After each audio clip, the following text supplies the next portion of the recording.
মাসালা 19 বসে বসে কারো এমন তন্দ্রা এসেছে যে বসে থাকা পড়ে গেছে, তাহলে যদি পড়া মাত্রই সজাগ হয়ে যায় তাহলে অজু নষ্ট হবে না। আর যদি পড়ে যাবার কিছু মাত্র দেরিতে জাগে তাহলে অজু নষ্ট হয়ে যাবে। আর যদি শুধু বসে বসে ঝিমাতে থাকে না পড়ে তাহলে অজু নষ্ট হবে না। দূরের মুক্তার স্বামী একম খণ্ড 105 মিসকাত 41।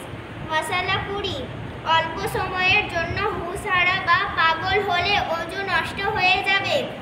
যদি তামাক ইত্যাদি কোনো নেশার বস্তু খেয়ে এমন অবস্থা হয় যে ভালোভাবে হাঁটতে পারে না বা পা এদিক সেদিক চলে যায়, তারপরেও অজু নষ্ট হয়ে যাবে।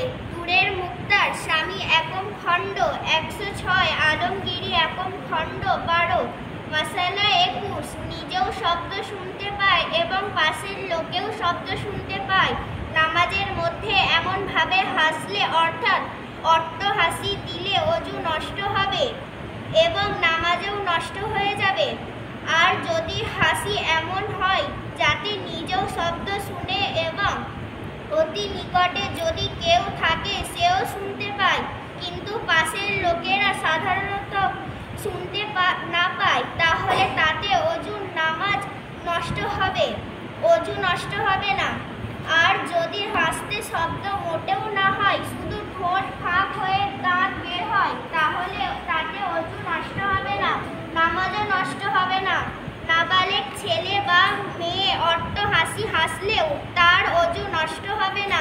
তেমনি তেলাওয়াতে সিজদায় কোনো বালেগ ছেলে বা মেয়ে অট্টহাসি হাসলে তার অজু নষ্ট হবে না, তাহলে সিজদায় ও নামাজ আদায় হবে না, আবার আদায় করতে হবে। দূরের মুক্তার একম খণ্ড 106 মুনাইয়া 75 22, 23, 24 ও 25 নম্বর মাসালায় সম্মুখে উল্লেখ করা হয়েছে।